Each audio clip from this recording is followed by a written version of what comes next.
You are already being disrespected right now.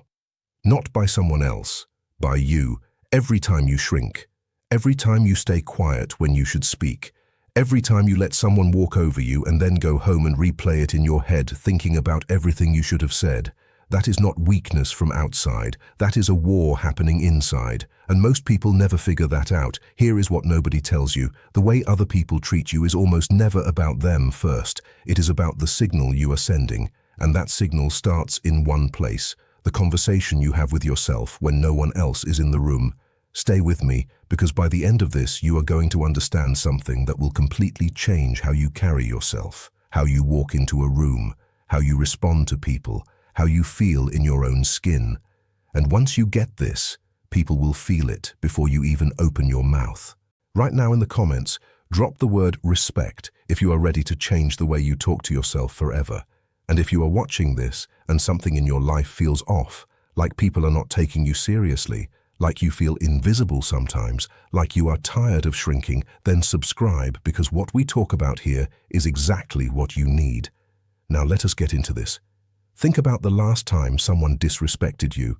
Maybe it was at work, maybe it was in a relationship, maybe it was something small, like someone cutting you off in a conversation or dismissing your idea without even hearing it fully. And you felt that thing in your chest, that heat, that mix of anger and embarrassment and confusion all at once. Now here is the real question. What did you say to yourself in that moment? Because most people, in that exact moment, do not say something strong to themselves. They say something like, "Why did I not say anything?" Or they say, "I am such a pushover." Or they think, "Why does this always happen to me?" Or worst of all, they say nothing. They just absorb the hit and go quiet. And here is the thing about that. Here is the thing that took me a long time to understand. When you speak to yourself that way, you are not processing the disrespect. You are agreeing with it. You are telling your nervous system, "Yes, that was correct. I do not deserve better than that." And your nervous system believes you. It always believes you. And then it starts operating from that belief, quietly, automatically, without you even knowing it. That is why some people can walk into a room and immediately command respect without saying a word, and other people can be loud, assertive, even aggressive, and still get walked over. It is not about the performance on the outside. It is about the foundation on the inside, and that foundation is built entirely by the way you talk to yourself. So let us start from the beginning. Let us actually talk about what it means to talk to yourself differently. Not in a fake positive way. Not the kind of stuff where you stand in front of a mirror and say affirmations that you do not believe. I am talking about something much deeper, much more honest, much more powerful than that. The first thing you need to understand is that your inner voice is always active. Always. Even right now, as you are listening to me, there is another conversation happening in the background of your mind. That voice is either working for you or working against you. There is no neutral. It is never just silent. It is always doing something. And for most people, that voice has been trained by years of criticism, years of people telling them they were not enough, teachers who dismissed them, parents who were distracted, friends who laughed at the wrong moment, bosses who never acknowledged the work. And slowly, quietly, that voice inside starts to sound exactly like all of those people. It starts to use their words, their tone, their judgments, and then it aims all of that at you, all day, every day. You walk into a meeting and the voice says they do not really want to hear what you think. You try to set a boundary and the voice says you are being too sensitive. You feel something is wrong in a relationship and the voice says maybe you are overreacting. You want to try something new and the voice says, who do you think you are? That voice is the problem, not the people outside, the voice inside. And here is something important. Here is something you need to sit with for a second. The people who disrespect you most consistently, they can hear that voice too. Not literally, but they can feel it. Human beings are incredibly good at reading each other. We pick up on micro signals all the time. The tiny hesitation before someone speaks. The way someone's posture changes when they feel uncertain. The way someone laughs too quickly at something that insulted them.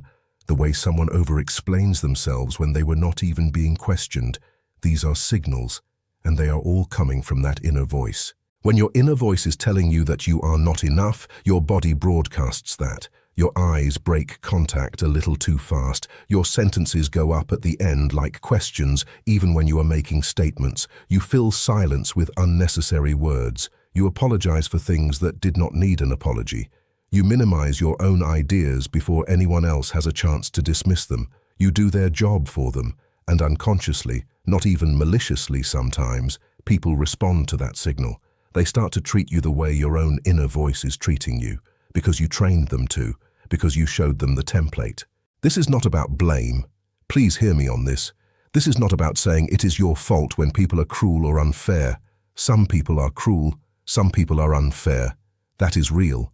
But what I am saying is that when you change the signal, you change the dynamic, not because you became perfect, not because you became loud or aggressive, but because you stopped giving permission for that treatment by the way you spoke to yourself. So what does it actually sound like to talk to yourself differently? Let us start with the most basic shift. The most immediate thing you can do right now that will start to change everything. Stop narrating your failures in the second person. What I mean is this. When something goes wrong, most people talk to themselves like this. Why did you do that? You always mess this up. You are so stupid. You knew this was going to happen.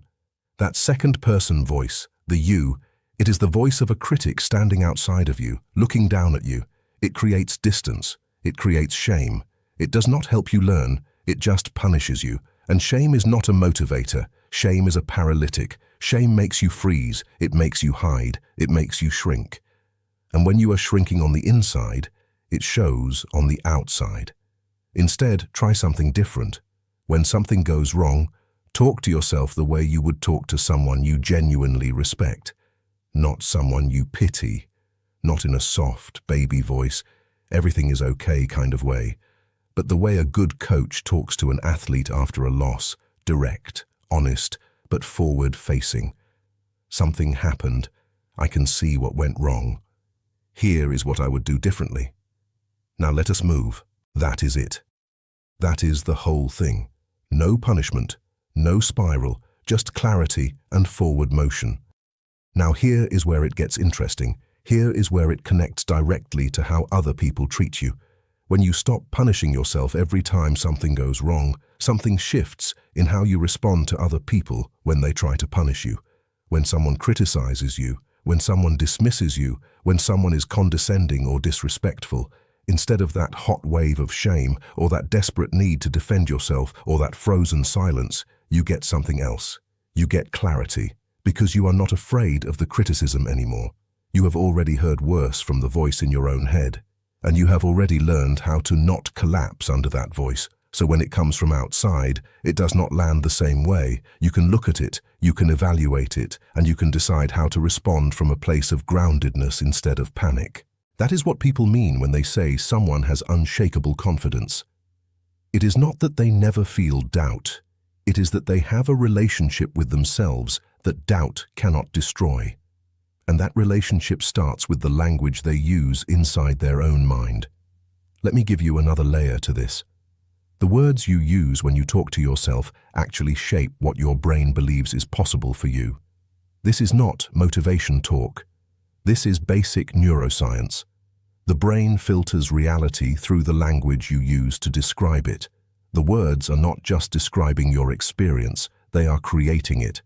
When you say, "I am anxious," you are telling your brain, this is a state of being, this is who I am, and your brain will look for evidence to confirm it. When you say, "I am feeling some tension right now," you are telling your brain, this is a temporary experience, this is something passing through me, and your brain responds completely differently to those two things. This matters enormously when it comes to how you present yourself to the world, because your body reflects what your brain believes, and what your brain believes is shaped by what you say to it every single day. So when you say, "I am a pushover," your brain will find a way to make that true. It will create hesitation at the exact moment you need to be decisive. It will create doubt at the exact moment you need to be clear. It will make you second-guess yourself precisely when other people are watching and reading you. But when you say, "I am someone who is learning how to hold my ground," something different happens. Your brain starts looking for moments to confirm that, and it finds them because they were always there. You just were not looking for them before. I want to talk about something that most people avoid, and it is the idea of respect itself. We talk about wanting to be respected like it is something that other people give us, like it is a gift that they can choose to hand over or withhold. And yes, on one level, that is true. People do choose how they treat you. But on a deeper level, respect is something that flows from you outward. It does not come to you, it comes from you. Here is what I mean by that. When you genuinely respect yourself, not in an arrogant way, not in a defensive way, but in the quiet, settled, I know who I am and I know what I will and will not accept kind of way, that radiates. It is not something you do, it is something you are, and when you are it, people feel it. They feel it in the way you pause before responding instead of rushing to fill silence. They feel it in the way you do not over-explain yourself when you say no. They feel it in the way you look at people directly without looking for their approval. They feel it in the way you disagree without collapsing or attacking. They feel it in the way you occupy your own space. And here is the thing about people who carry themselves that way. Most people do not try to disrespect them, not because they are afraid of them, but because there is nothing to grab onto. There is no insecurity to poke at. There is no obvious weak point. And even when someone does try, it does not stick, because the person has a foundation that the disrespect cannot penetrate. That foundation is built sentence by sentence in the privacy of your own mind. Let us go deeper into what that actually sounds like day to day, because I do not want this to stay abstract. I want you to walk away from this with something you can use today. Something you can use the next time a situation comes up that would normally knock you sideways. Here is the first thing. Learn to say to yourself, I see what is happening here. When someone is being dismissive with you, when someone is trying to make you feel small, when someone is testing a boundary, instead of going immediately into reaction mode, inside your head you say, I see what is happening here. That pause, that recognition, it creates a gap between the stimulus and your response. And in that gap is where your power lives. Because when you are reactive, you are predictable. And people who want to disrespect you love predictability. They know which buttons to push. They know how to get a rise out of you. They know how to make you defensive or apologetic or confused. But when you create that internal pause, when you say to yourself, I see what is happening here, you step out of the pattern. And stepping out of the pattern is itself a form of power. Here is the second thing. Say to yourself, I do not need to respond to everything. This one is huge. And it is one that goes against almost everything we have been taught. We have been taught that staying silent when someone disrespects you is weakness, that you have to respond, that you have to defend yourself, that you have to make it clear right then and there that what they did was not okay. But here is the truth.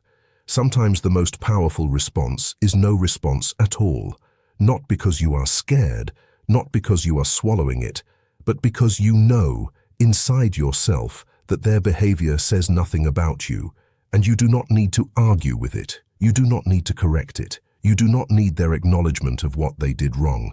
When you say to yourself, I do not need to respond to everything, you free yourself from a loop that drains more energy than almost anything else. The loop of trying to get people to understand, trying to get them to see, trying to get them to admit it. And when you are free from that loop, you are so much more present, so much more grounded, and ironically, so much more powerful in the eyes of the people around you. Here is the third thing, and this one might be the most important of all. Say to yourself, my opinion of myself is the one that matters. Not in a closed-off way, not in a way that means you never take feedback, but in a foundational way. In the way that means when someone tries to define you, when someone tries to tell you who you are or what you are worth, you have already done that work. You already know. And their version does not replace yours. This is the thing that disarms people who want to control you through disrespect. Because the whole mechanism of disrespect is to make you doubt yourself, to make you look to the person disrespecting you to tell you who you are, to make you need their validation in order to feel okay. And when you already have your own answer, when you are not looking to them for that, the whole mechanism falls apart. They push, and there is nothing to grab onto. They diminish, and you do not collapse. They dismiss, and you do not beg to be seen. And eventually, without anything to feed on, that behavior stops. Because it was never really about you. It was always about control, and control requires compliance.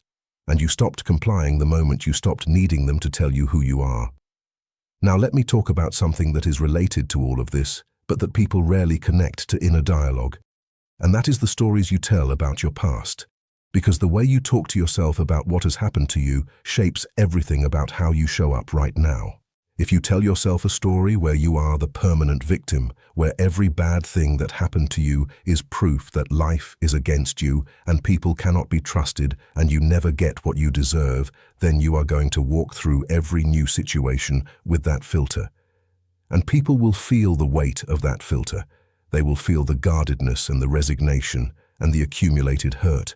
And some of them, not consciously, will respond to it by testing it, by pushing on it. Because dysfunction has a way of attracting more dysfunction. But if you tell yourself a story where difficulty is data, where the hard things that happened to you gave you something, made you see something, taught you something, even when that is incredibly painful to admit, then you walk into rooms with a completely different energy.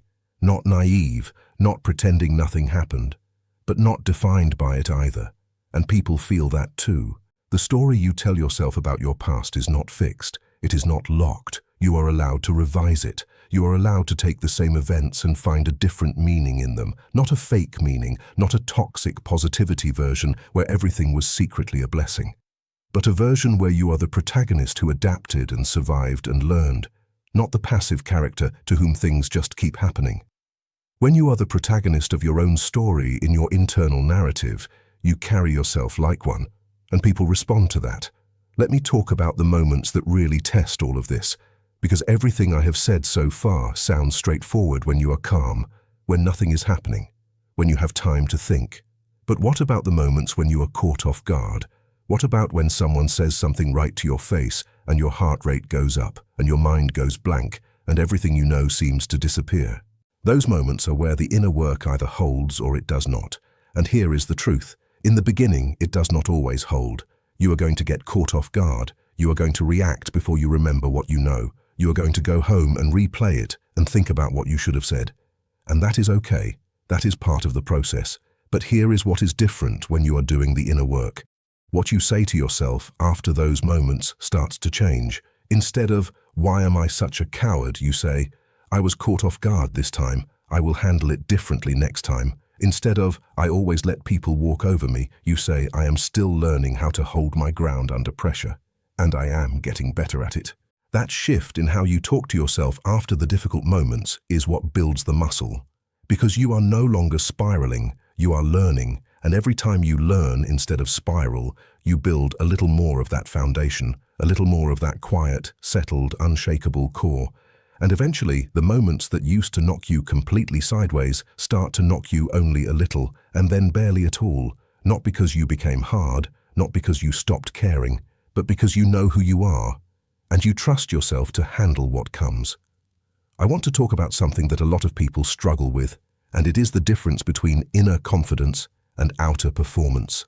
Because some people hear everything I have been saying and they think, okay, so I need to act more confident, I need to project more, I need to seem more assured, and they go out and they try to perform confidence. They make themselves louder, they try to take up more space in a forced way, they try to deliver lines with more authority, and it does not work. It feels hollow, it looks hollow, and people can tell. Because genuine confidence is not a performance, it is a state, and you cannot perform your way into a state, you have to build it, and the way you build it is exactly what we have been talking about. Sentence by sentence, thought by thought, the way you respond to your own mistakes, the way you talk to yourself after a hard moment, the story you tell about who you are, the decision you make every single day about whose opinion of you gets to be the authoritative one. That is the work, and it is quiet work. It happens between you and yourself, but the results of that work are anything but quiet. They are visible in everything, in the way you hold your body, in the way you speak, in the way you listen, in the way you respond, in the way you walk away from something that does not serve you without drama, without apology, without needing anyone to understand why.